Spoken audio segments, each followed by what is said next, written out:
ফিরদৌস, একটা audio tape, যে audio tape আপনি কলকাতা হাইকোর্টের মাননীয় বিচারপতির এজলাসে দাঁড়িয়ে শুনিয়েছিলেন, সেই অডিও টেপ মারাত্মক। এবং এটা যদি সত্যি হয় তাহলে এটা মানতে হবে যে এই এসএসসি দুর্নীতি এটা একটা র্যাকেট, এবং তার শাখা প্রশাখা সেটা জেলা, ব্লক, সাব ডিভিশন, মানে সমস্ত স্তরে ছড়িয়ে পড়েছে।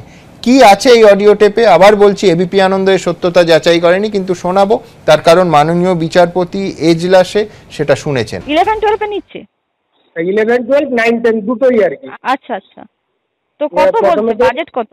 Damro's clearance sale is here with up to 50% off on selected products. Don't miss out. Visit your nearest Damro showroom now. Damro, internationally trusted furniture. 20 আপনারাও যদি বাড়ির কাছে, অত বাজেট তুলছেন কেন? প্রতি দপ্তর নিচ্ছে, আমাদের তো কিছু করার নেই। দপ্তর যদি সব বেশি টাকা নেয় আমরা কি করব? আমরা তো 1 লাখ টাকা নিব। আমি এতটা দায়িত্ব নিব 1 লাখ টাকার জন্য, বাকি তো অফিসের।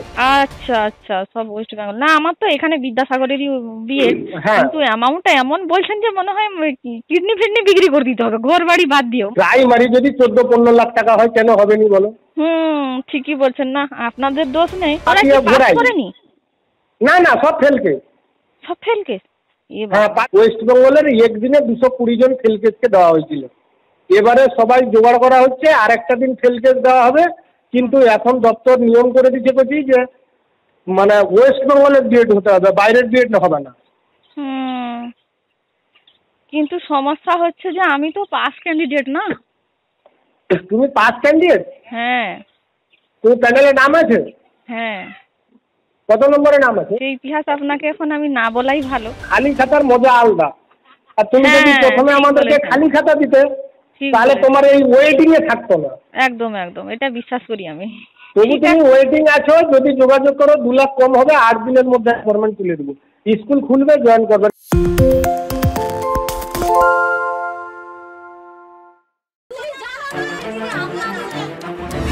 বাংলা চেঁচামেচি চায় না, বাংলা খবর চায়।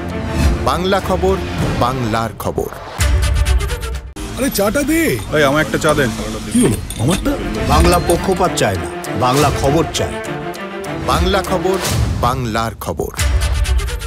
সত্য অন্তহীন, সত্যের খোঁজও তাই, সত্য সন্ধানে তাই আমরা অক্লান্ত, অকুতভয়। এবিপি আনন্দ নতুন ভাবনার প্রতীক, যা মনে মুক্ত, তথ্যে যুক্ত এবং যাবতীয় সীমানার বাঁধন থেকে মুক্ত।